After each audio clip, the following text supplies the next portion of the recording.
Listos, aquí está la palabra del Señor en el nombre del Padre, del Hijo y del Espíritu Santo. 1 Corintios 15, versículo 30. Dice de la siguiente manera: ¿Y por qué nosotros peligramos a toda hora?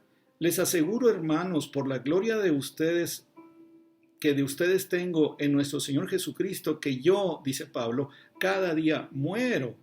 Si como hombre batallé en Éfeso contra fieras, ¿qué me aprovecha? Si los muertos no resucitan, comamos y bebamos, porque mañana moriremos. No erréis, las malas conversaciones corrompen las buenas costumbres. Cuídese con quién se junta y en qué participa en sus charlas.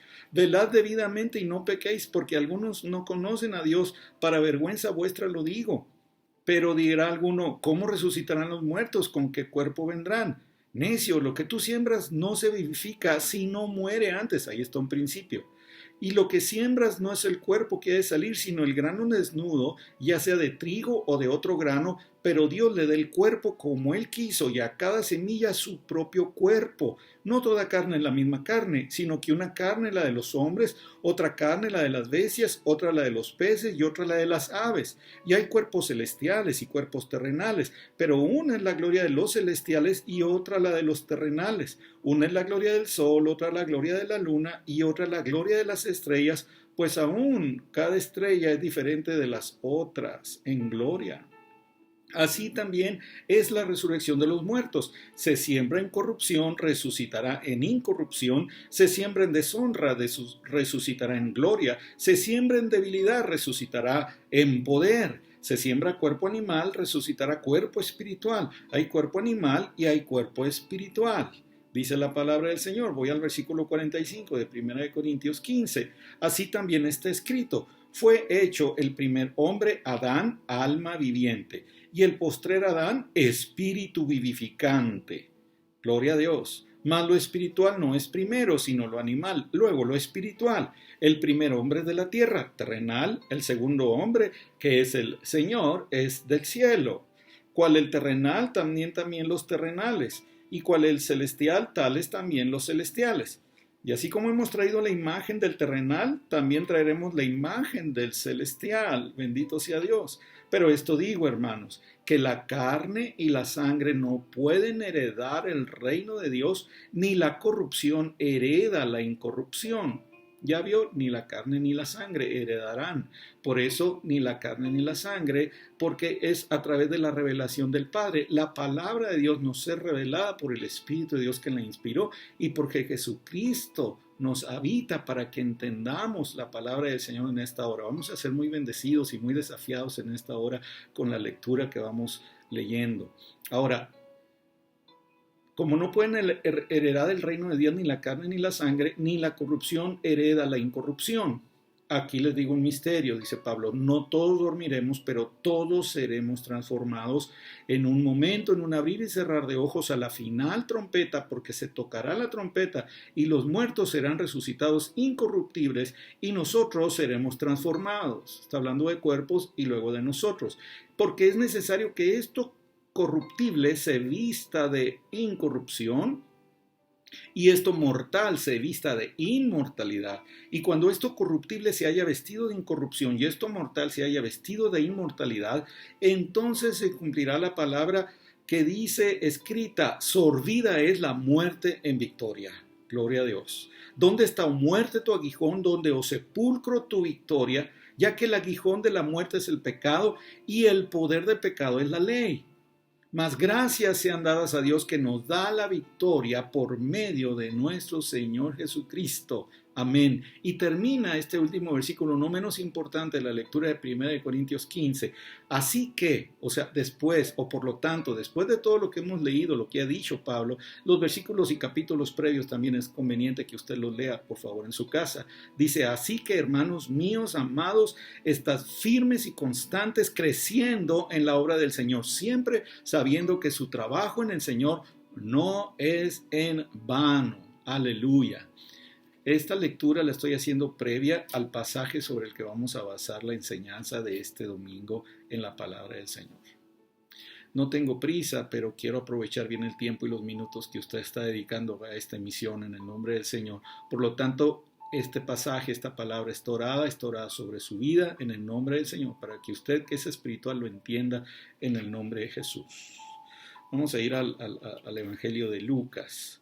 Ahí con el Señor Jesús, en aquel pasaje donde en el Evangelio de Lucas dice que él había hecho señales, había enseñado acerca de los dos cimientos, recuerda, sobre la arena, sobre la roca, había dicho a la gente, por sus frutos los conoceréis, había dado la regla de oro, había dicho no juzguen a los demás, y en el capítulo 7 precisamente de Lucas sana al siervo de aquel centurión, recuerda que Jesús se sonrió y dijo, les digo que en Israel había hallado tanta fe.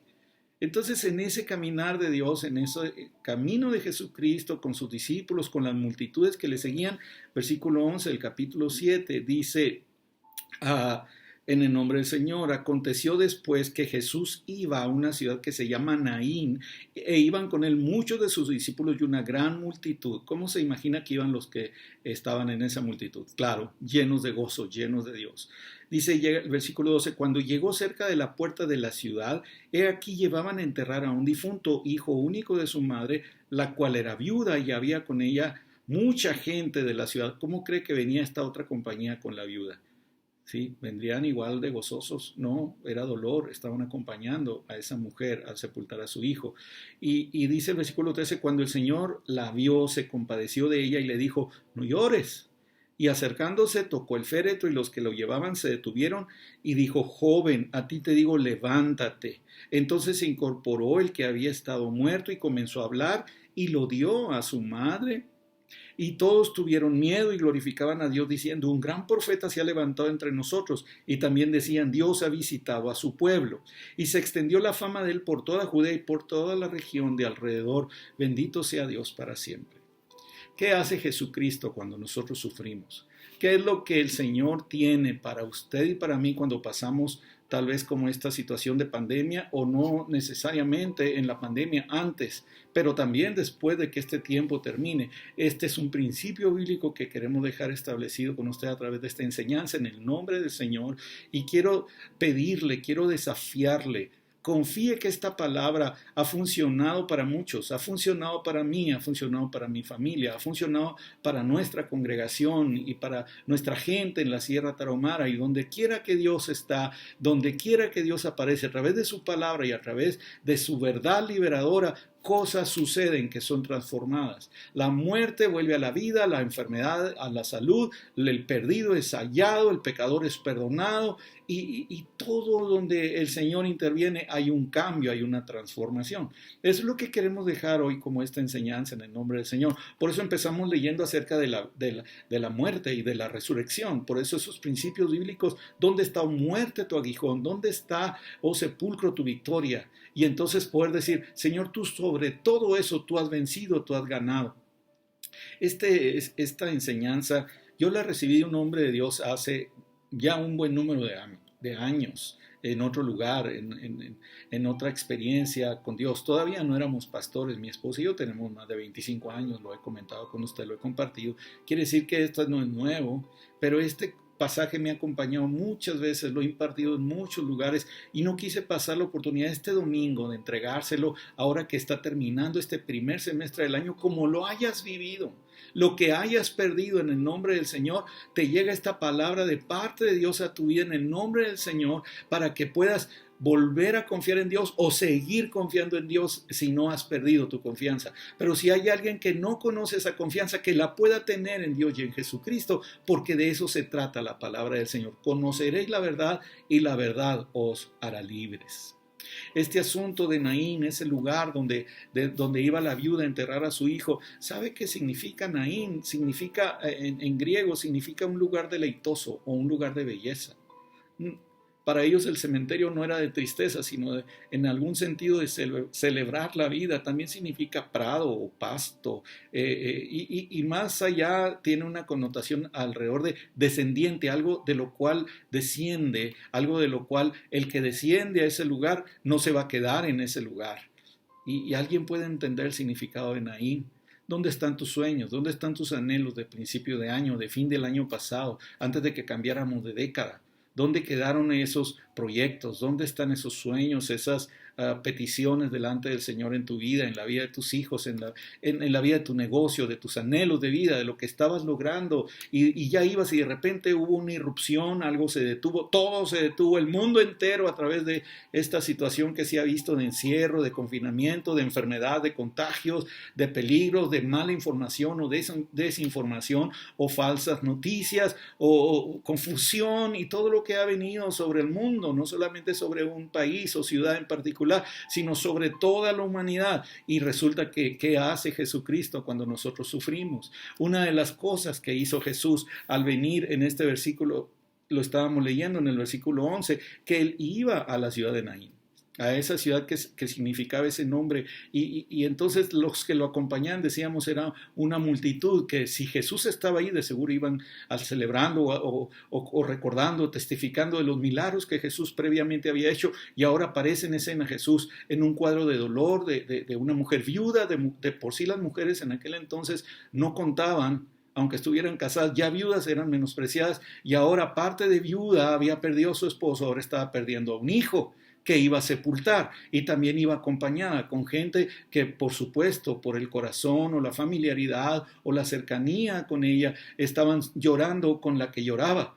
Pero llega Jesús, llegó Jesús. Hay un himno muy antiguo que dice: llegó Jesús y huyó el enemigo, llegó Jesús y la escena cambió. Llegó Jesús y apareció en una vida o en una familia o en una ciudad o en una región o en un país entero, y Jesús cambia y cambió la historia desde que apareció sobre la tierra. Alguien puede entender lo que estoy diciendo porque usted ya lo sabe, que Jesús no deja las cosas iguales. Entonces, ¿qué hace Jesús cuando nosotros sufrimos o dudamos o ignoramos o batallamos o estamos teniendo situaciones que nos han pasado como a todos los seres humanos? Cuando eres un hijo de Dios, ¿sí? Tu vida tiene una perspectiva diferente. Al grado de que precisamente una de las cosas que Jesús hace es, cuando nosotros sufrimos, Él visita, Él va a ese lugar. Él iba a ese lugar, Él fue a ese lugar, Él vino a tu casa, Él vino a tu corazón, Él intervino en tu familia. Y entonces una de las cosas que Jesús hace cuando sufrimos es que Él llega. No llega como una visita solamente, llega a quedarse. Por eso yo estoy a la puerta y llamo. Si alguno oye mi voz, y por eso es voluntario cuando le decimos: Señor, eres bienvenido a mi casa, eres bienvenido a esta situación, eres bienvenido a mi tristeza, a mi dificultad, a mi situación de enfermedad, a esta carencia o a esta limitación o a esta desesperación que estoy viviendo ya con tanto tiempo, o a esta angustia que ya no sé ni de qué se trata, ya me duele todo, Señor, ya no sé ni qué me duele.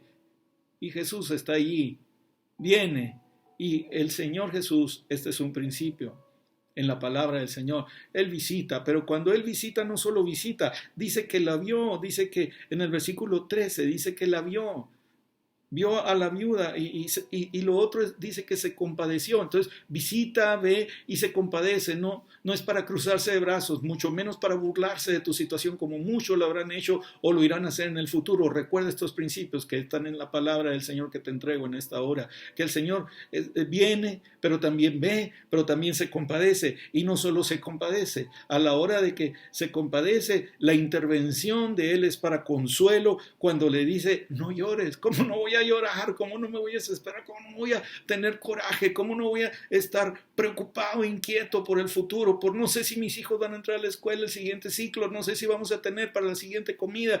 Pero Jesús llega, y llega a cambiar las situaciones. Llegó a tu vida y va a llegar a la de otros por medio de tu vida, porque tú y yo somos precisamente los que vamos impartiendo de Dios donde quiera que vamos. Somos embajadores de su reino, luminares en el mundo, derramamos el olor de su conocimiento, y entonces podemos ir a otros y decirles: Jesús no ha estado cruzado de brazos, aún resucitado, ascendido, sentado a la diestra del Padre, está intercediendo por nosotros. Jesús intercedió por nosotros hace unos meses cuando se fue nuestra nietecita. Jesús lo hizo por nosotros, lo puede hacer por ti, lo puede hacer por los tuyos, lo puede hacer por todo aquel que cree en Él, porque Él mismo dijo cuando en otro cuadro de muerte, cuando Lázaro y sus hermanas: no te he dicho que si creyeres verás la gloria de Dios. El que cree en mí, aunque esté muerto, vivirá. El que cree en mí, dijo el Señor Jesús, el que cree en mí, tú tienes que hacer tu propia decisión y confesión y ayudar a otros a que lo hagan, diciendo, cree en el Señor Jesucristo, serás salvo tú y toda tu casa.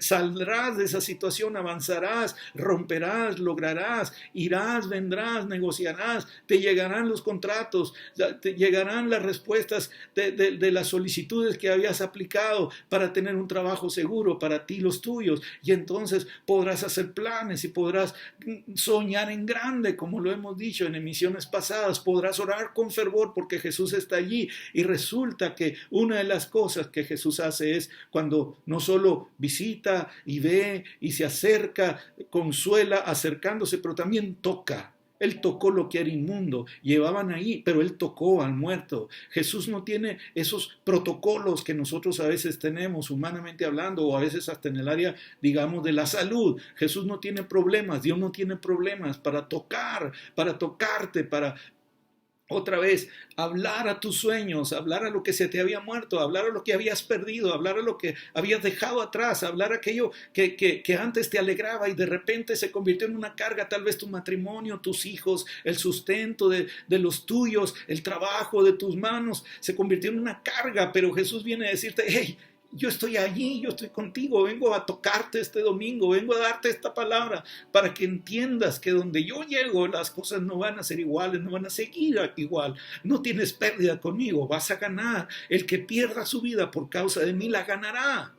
Está escrito, es verdad todavía latente, vigente, poderosa para liberarte y sacarte hacia adelante, porque cuando Él toca también está hablando para decirle a lo que estaba muerto, sí, joven, a ti te digo levántate, sueño, a ti te digo despierta, ilusión, a ti te digo vuelve, vuelve. Por eso en el sentido propio, cuando Jesús, el Espíritu del Señor le habla a la iglesia, le diga vuelve a tu primer amor, vuelve a tu primer amor. Ni pienses que cuando se abra la iglesia de nuevo no tendrás que ir, vas a ir, vas a volver, vas a buscar porque anhelas y tú y yo necesitamos volvernos a ver, encontrar en la casa de Dios y aunque estemos en lugares geográficamente diferentes o alejados, Dios estará, el mismo Espíritu de Dios sobre la tierra moviéndose para que la gloria postrera sea mayor que la primera. Imagínate la alegría de esa mujer cuando Jesús aparece, cuando se acerca, no solo llega y la visita, sino que también la ve y se compadece. Y la compasión de Jesús sigue siendo una esencia en él para bendición de muchos. Por eso cuando habla para restituir. Cuando Dios habla es para devolverte lo que habías perdido, es para decirte, si perdiste algo yo te lo puedo recompensar al doble. Acuérdate de Zacarías 9:12.